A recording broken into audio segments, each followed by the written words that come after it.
மார்க்கெட்ல இருந்து காய்கறி கொண்டு போற ஹரிதாவ மனோகர் பார்த்தா. ஹலோ ஹரிதா, யாருங்க நீங்க? என் பேரு மனோகர். உங்க அக்காவ 3 வருஷமா காதலிக்கிறேன். ஓ அப்படியா? எங்க அக்கா வீட்ல தனியா தான் இருக்கிறா. வேணும்னா நீங்க வேணா போய் அவகிட்ட பேசுங்க. இல்ல இல்ல, நான் உங்ககிட்ட தான் பேசணும்னு வந்தேன். என்கிட்ட பேசணுமா?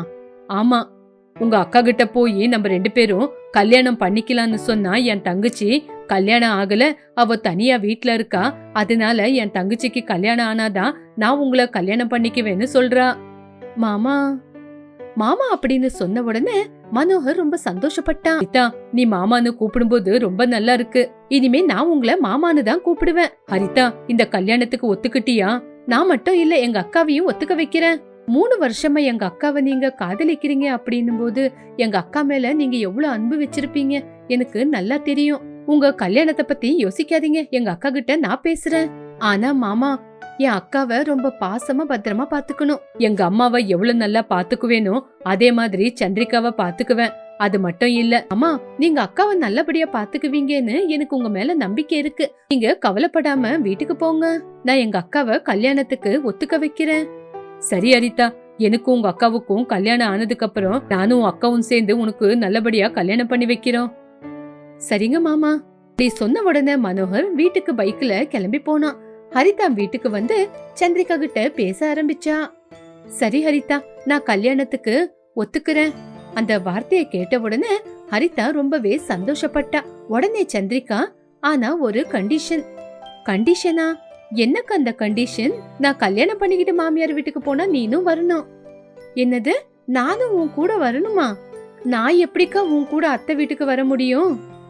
இங்க பாரு ஹரிதா, நான் கல்யாணமாயி என் மாமியார் வீட்டுக்கு போனோம்னா நீயும் என் கூடயே என் வீட்டுக்கே வரணும். அப்பா அம்மா இருக்கும்போது நம்ம எல்லாரும் எப்படி ஒரே வீட்டுல ஒத்துமையா இருந்தோமோ அதே மாதிரி கல்யாணம் ஆனதுக்கு அப்புறமும் நீ என் கூடயே இருக்கணும்.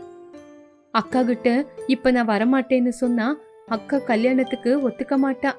இப்ப அக்காவுக்கு கல்யாணம் பண்ணி வச்சுட்டு நிதானமா அக்காவுக்கு எடுத்து சொல்றேன். நான் போய் அவங்க வீட்ல இருக்கிறதுக்கு அக்கா வீட்ல அவங்க அத்தையும் ஒத்துக்கணும்ல. இந்த விஷயத்த சொல்ல மாட்டேன். ஹரிதா, நான் உங்ககிட்ட பேசிக்கிட்டே இருக்கேன், நீ தனியா ஏதோ யோசிச்சுக்கிட்டு இருக்கியே. அக்கா, அப்படியெல்லாம் ஒண்ணு இல்லக்கா. நான் கல்யாணமாயி உன் கூடயே வந்துட்டேன்னா இந்த வீட்ல இருக்கிற ஆடு மாடு கோழி இதையெல்லாம் யாரு பாத்துக்குவாங்கன்னு கவலைப்படுறேன், அவ்வளவுதான். இதை எல்லாமே வித்துடலாம். வித்துட்டு அந்த காசுல உனக்கு கல்யாணம் பண்ணலாம். சரிக்கா, இத பத்தி எல்லாம் நம்ம அப்புறமா யோசிக்கலாம், முதல்ல உன் கல்யாணத்தை முடிக்கலாம். சரி ஹரிதா அப்படின்னு சொல்லி அக்கா தங்கச்சிங்க 2 பேரும் பேசிக்கிட்டு இருந்தாங்க. சந்திரிகா மனோகருக்கு போன் பண்ணி சொன்னான். சந்திரிகா ஒத்துக்கிட்டா அப்படிங்கிற விஷயம் தெரிஞ்சே மனோகர் சந்தோஷப்பட்டான். இப்படி ஒரு வாரம் போச்சு. ஒரு வாரத்துக்கு அப்புறம் சந்திரிகாவுக்கும் மனோகருக்கும் மண்டபத்துல கல்யாணம் நடந்தது. எல்லாரும் சாப்பிட்டு அவங்கவுங்க வீட்டுக்கு கிளம்பி போயிட்டாங்க. சந்திரிகா அவளோட புருஷன் வீட்டுக்கு போற நேரத்துல, அக்கா, உன் மாமியார் வீட்டுக்கு போனதுக்கு அப்புறம் என்ன மறந்துருவியா? என்ன ஹரிதா, நீயும் என் கூட என் அத்தை வீட்டுக்கு தானே வரப்போற. அப்படி இருக்கும்போது நான் ஏன் உன்னை மறக்க போறேன்? அக்கா, என்ன மன்னிச்சிடுக்கா, நான் உன் வீட்டுக்கு வரமாட்டேன். நீ கல்யாணத்துக்கு ஒத்துக்கணும் அப்படின்னு தான் நான் பொய் சொன்னேன். என்ன நம்ப வச்சு கழுத்தை அறுத்துட்டல. இனிமே நான் உங்ககிட்ட பேசவே மாட்டேன் போ. அக்கா, இந்த வீடு அப்பா கட்டின வீடு. நம்ம கிட்ட இருக்கிற மாடு அம்மா அவங்க வீட்டுல இருந்து எடுத்துட்டு வந்தது. நம்ம சண்டை போட்டுக்க கூடாது விளையாடணும்னு அப்பா ஆசையை எடுத்துட்டு வந்த கோழிங்க. இதெல்லாம் விட்டுட்டு எப்படிக்கா வர்றது? வார்த்தையை கேட்டு சந்திரிகா கோச்சுக்கிட்டு கார்ல போய் உக்காந்துகிட்டா. சந்திரிகா போய் உக்காந்த உடனே மனோகரும் கார் எடுத்துட்டு அங்கிருந்து கிளம்பி போயிட்டான்.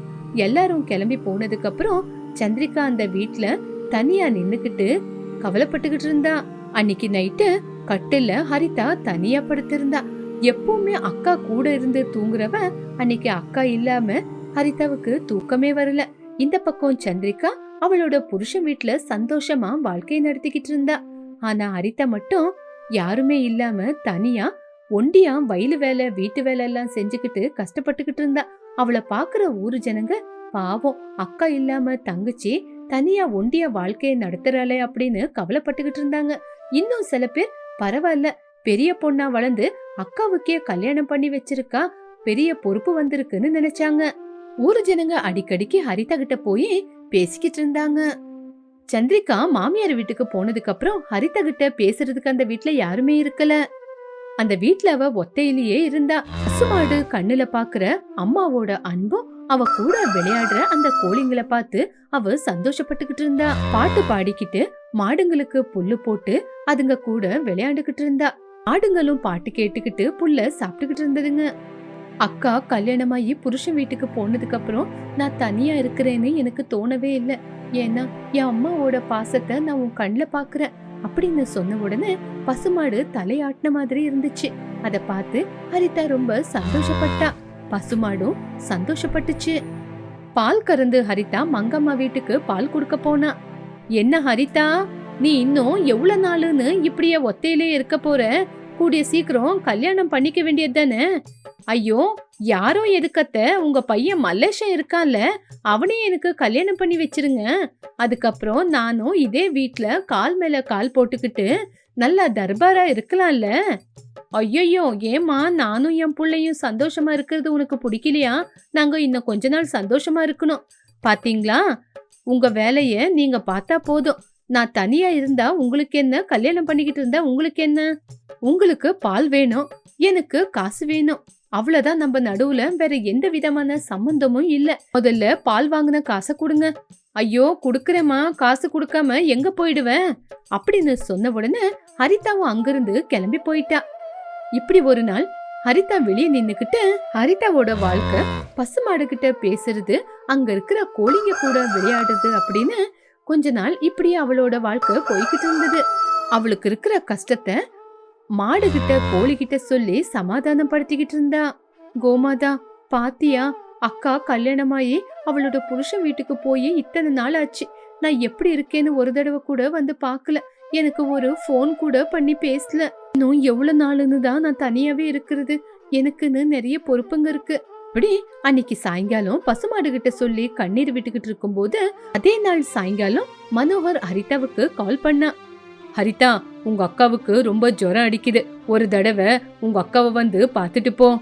அந்த வார்த்தையை கேட்ட உடனே ஹரிதாவோட நெஞ்சை வெடிக்கிற மாதிரி இருந்துச்சு. மாமா, தப்பா நினைக்காதீங்க, ஒரு 4 நாள் அக்காவை அனுப்பி வைங்க. எங்க அக்காவை பத்திரமா நான் பாத்துக்கிட்டு அனுப்புறேன். இங்க பாரு ஹரிதா, உன் அக்காவை பாக்கணும்னா இங்க வந்து பாரு. எந்த காரணத்து கொண்டும் உன் அக்காவை உன் வீட்டுக்கு அனுப்ப முடியாது அப்படின்னு சொல்லி காலை கட் பண்ணா. அந்த வார்த்தையை கேட்டதுக்கு அப்புறம் தான் அக்கா எதுக்கு இத்தனை நாளா என்ன பார்க்க வரல அப்படிங்கிற விஷயம் ஹரிதா புரிஞ்சுக்கிட்டா. அந்த வார்த்தையை கேட்ட உடனே ஒரு நிமிஷம் கூட டைமை வேஸ்ட் பண்ணாம சந்திரிகாவை பாக்குறதுக்காக ஹரிதா வீட்டுக்கு போனா. சந்திரிகா ஹரிதாவை பார்த்த உடனே ரொம்ப சந்தோஷப்பட்டா. அக்கா தங்கச்சிங்க தனியா பேசிட்டோன்னு கூட இல்லாம மனோகர் அந்த ரூமை விட்டு வெளியே போகவே இல்லை. எங்க தன்னோட வீட்டு விஷயத்த தங்கச்சிக்கிட்ட சொல்லிடுவான்னு அங்கே நின்னுகிட்டு இருந்தான். ஹரிதா, நீ என் கூட இருந்தாதான் எனக்கு பலம்.